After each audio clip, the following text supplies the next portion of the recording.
Okey guys,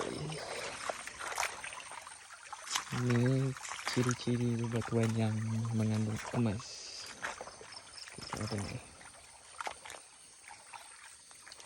Ini pasir hitam guys, pasir hitam bawah. Ini pasir hitam ni. Bawah batu ni terkumpulnya emas guys.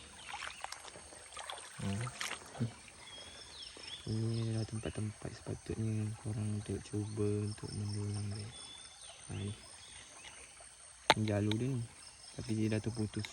Dia dah terputus daripada ni punya jalur. Pasal aku dah jumpa batu ni. Antik pula ni, berat pula ni. Okey, inilah contoh bebatuan yang mengandungi emas. Okey, batu quartz. Bahasa Melayu dia batu kuarsa. Ya, nampak tak?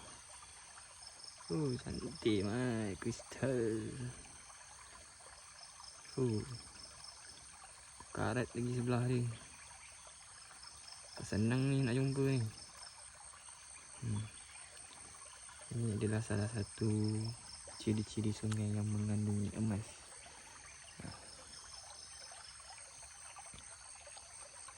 Pokok pisang pun ada, nampak.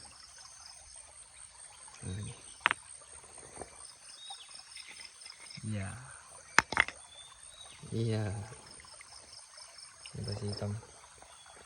Saya cuba ni.